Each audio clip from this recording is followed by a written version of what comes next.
There's a moment, often quiet, when you realize you've been running in circles. You've been doing everything right. You're working hard, showing up, trying to stay positive, but something still feels off. Like standing in front of a door that won't open no matter how many times you knock. This is not failure. This is the universe whispering, it's not out there you need to change. It's in here. You see, we've been trained to believe that transformation comes from doing more. Hustling harder. Fixing the world around us. But true transformation? It's not about changing the world first, it's about changing the way we meet the world. There's a principle from the Stoics that says, don't try to control the wind. Learn to adjust your sails. Life isn't about waiting for perfect conditions. It's about mastering how we respond when the storm hits. This video is not a motivational speech.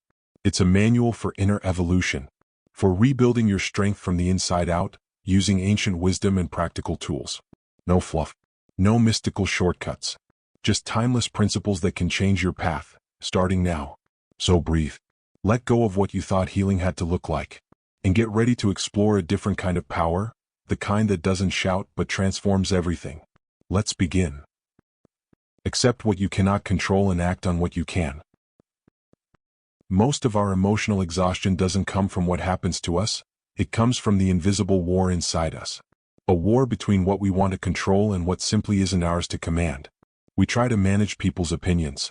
We stress over outcomes we can't predict. We spend nights worrying about the past, rehearsing conversations, replaying mistakes.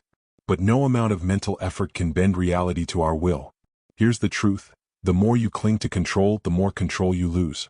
But the moment you shift focus inward, everything changes. The Stoic philosopher Epictetus taught, there is only one way to happiness, and that is to cease worrying about things which are beyond the power of our will. So what is within your power? Your breath, your habits, your choices, your inner dialogue. These are the tools you've always had, but maybe haven't fully claimed. Try this exercise. The next time you feel overwhelmed, ask yourself two simple questions. Is this within my control? If not, where is my energy better spent? Letting go doesn't mean giving up. It means redirecting your focus to what actually moves your life forward. You stop fighting reality and start working with it. This is where real peace begins. Not in changing the world outside, but in mastering your response to it. Calmness is your greatest tool for transformation. There's a difference between appearing calm and being calm. True calmness isn't just silence or stillness, it's strength. It's the kind of inner stability that remains unshaken even when life feels like it's falling apart. And in moments of chaos, this calm becomes your greatest asset. Most people think they need calm to arrive before they act wisely. But the opposite is true. It's in the moment of tension, right before the reaction, that calm must be chosen. This isn't just a spiritual idea, it's biology. When we're triggered, the amygdala in our brain hijacks our ability to think clearly. That's why we say things we regret, act without thinking, or spiral into anxiety. But there's a way out. Start by using your breath as an anchor. One of the simplest and most powerful exercises is called box breathing. Breathe in for 4 seconds. Hold for 4. Exhale for 4. Hold again for 4. Repeat. Just 2 minutes of this rewires your nervous system to respond rather than react. Calmness doesn't mean ignoring your emotions. It means feeling them without letting them control your next move. Buddha once said, rule your mind or it will rule you. And calmness is the first sign that you've begun to lead. It doesn't require a perfect life to be calm. It requires presence. And presence can be trained moment by moment. Change your inner dialogue, change your reality. The loudest voice in your life is the one no one else hears. It speaks when you wake up, when you look in the mirror, when you fail, when you try something new. This voice, your inner dialogue, becomes the lens through which you experience everything. And yet, we rarely question it. Most of us inherited an internal script. Words planted by parents, teachers, society. Some of it empowering, much of it limiting. And without realizing, we replay these lines on repeat. I'm not enough. I always mess things up. Nothing ever works for me. But here's the truth, thoughts are not facts. They're habits. And habits can be changed. William James, the father of American psychology, once said, the greatest discovery of my generation is that a human being can alter his life by altering his attitudes of mind. You don't have to silence every negative thought. You simply need to stop giving them the final word. Begin replacing them with conscious affirmations, sentences that anchor you in growth rather than fear. Start small. I'm doing my best. I am allowed to start over. Progress matters more than perfection. Repeat them even when they feel strange, especially then. You're not lying to yourself. You're retraining the mind to support your evolution. Eventually, your inner voice becomes an ally. And when that happens, reality starts shifting, not because the world changed, but because you did. Learn to see the hidden opportunity in every obstacle. Daniel had everything mapped out. A clear plan, a steady job, a relationship he believed would last forever. Then, within months, it all unraveled. The job ended. The relationship ended. The path he trusted disappeared beneath his feet. At first, he saw it as punishment, a cosmic mistake. But over time, as the noise faded, something surprising emerged: space. Space to reflect, to ask questions he had long ignored, to finally pursue the art he had buried under the weight of expectations. Today, Daniel says losing everything was the beginning of becoming himself. This is not just his story. It's a universal truth. Obstacles often arrive as invitations in disguise. Marcus Aurelius wrote, "The impediment to action advances action. What stands in the way becomes the way." The Stoics didn't deny difficulty, they reframed it. They saw every setback as a teacher, every failure as redirection. When you're in the storm, it's hard to believe it's shaping you. But often what looks like destruction is construction, clearing space for a version of you that's more aligned, more awake. The key is to ask better questions. Not, "Why is this happening to me?" but, "What is this trying to teach me?" Every door that closes leaves you with a choice: break down or break open. Growth doesn't avoid pain, it transforms it. And when you begin to see life this way, even the hard moments carry meaning. They no longer block the path, they become the path. Master the quick reaction. Pause before acting. Most regrets are born in moments of speed. That message sent in anger. That decision made in fear. That word spoken before thinking. These quick reactions often feel justified in the moment, yet leave behind damage that takes far longer to repair. In the space between stimulus and response, there lies a moment. Pause. And in that pause, everything can change. This isn't about becoming robotic or suppressing emotions. It's about reclaiming your power to choose how you respond, rather than being pulled by the waves of your feelings. Try the 3-second rule. When you feel triggered, stop. Count slowly: 1, 2, 3. In that pause, breathe. In that pause, ask, what would the wisest version of me do now? You're not denying the emotion. You're giving it room to breathe before it becomes action. This practice is ancient. In Zen philosophy, there is a teaching: the arrow that hits the bullseye is released only after the archer finds stillness. Reaction is instinct. Response is wisdom. And the more you practice the pause, the more you turn moments of conflict into moments of clarity. With time, you'll notice something powerful: fewer apologies needed, fewer battles started, more control, not over others but over yourself. That's where mastery begins. Silent consistency transforms more than big bursts of effort. We admire the grand gestures, the big decisions, the overnight successes. But real transformation doesn't shout, it whispers.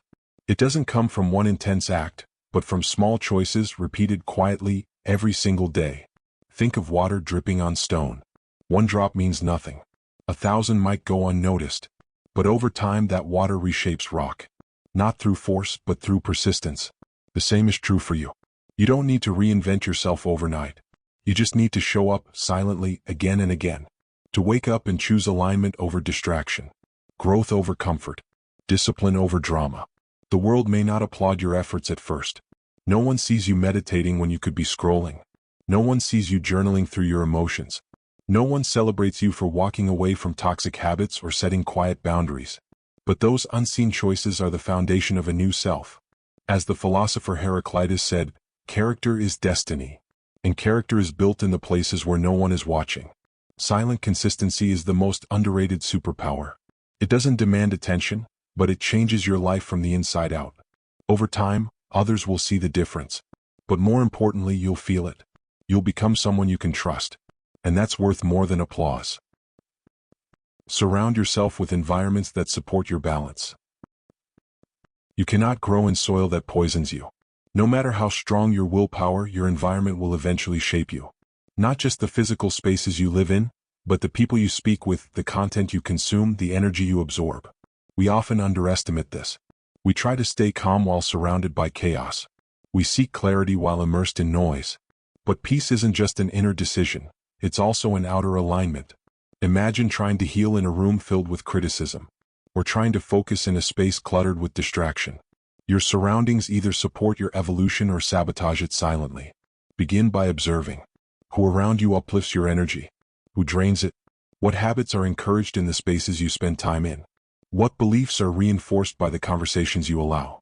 As the psychologist Carl Jung once said, until you make the unconscious conscious, it will direct your life and you will call it fate. Much of what feels like stagnation is simply the result of environments misaligned with our deeper needs. This doesn't mean cutting everyone out or escaping reality. It means making conscious choices. Spending more time where your nervous system relaxes.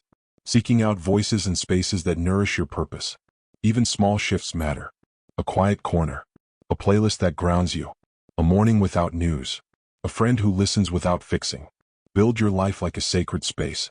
Because healing doesn't just happen in moments, it happens in ecosystems. Be patient with results, but impatient with your discipline. Waiting for results can feel like standing still in a moving world. You begin something with hope. You meditate. You journal. You set boundaries. And yet, after weeks, or even months, you still don't feel like the person you're trying to become. Doubt creeps in. You wonder if it's working, if you're wasting your time. But transformation has its own rhythm, and it rarely moves as fast as your expectations. Here's the paradox. You must be endlessly patient with your outcomes, but relentlessly committed to your process. Most people get it backwards. They obsess over results and abandon discipline the moment results stall. But mastery belongs to those who reverse the equation. Each day, take one clear, non-negotiable action, no matter how small. Read a page. Stretch your body. Speak kindly to yourself. Show up when it's boring. Show up when no one notices. This isn't about being perfect. It's about being committed. Because discipline is not punishment, it's self-respect in motion. As James Clear writes in Atomic Habits, you do not rise to the level of your goals. You fall to the level of your systems. And the most powerful system is the one you return to daily without excuse. Be gentle with your timeline but ruthless with your effort. Results take time, but your choices don't have to wait. And over time, those quiet efforts compound into something unshakable. Trust in yourself. There's a quiet revolution happening within you. Not the kind that seeks attention or validation, but the kind that changes everything. One thought, one breath, one choice at a time. You've seen by now that real change doesn't come from chasing miracles. It doesn't arrive on a perfect day, wrapped in clarity. It grows in the unseen moments. In discipline. In stillness. In the decision to keep showing up for yourself even when no one claps. Change begins when you stop trying to control what isn't yours and start mastering what is. Your attitude, your response, your inner dialogue. It grows when you choose calm, not because life is calm, but because you've trained your mind to meet chaos with clarity. It deepens when you reframe pain as possibility and obstacles as direction. And it becomes permanent when you build your life around silent, consistent effort, protected by environments that nourish you and fueled by a discipline that doesn't wait for motivation. You're not broken. You're becoming. And that process doesn't need to be loud or dramatic. It just needs to be real. So today, make the shift. Choose one small action that aligns with the life you want. Breathe deeper. Think kinder thoughts. Say no to what drains you. Say yes to what heals. Repeat tomorrow. And the day after. Let the world feel the echo of a person who finally turned inward and discovered real power. If this message resonated with you, let it live beyond this video. Reflect on it. Share it. Comment below with the phrase, "Change begins within me." Because that's where all true revolutions start, not in the noise of the world, but in the silence of your decision to grow. You're not waiting for the right moment. You are the moment, and your journey has already begun.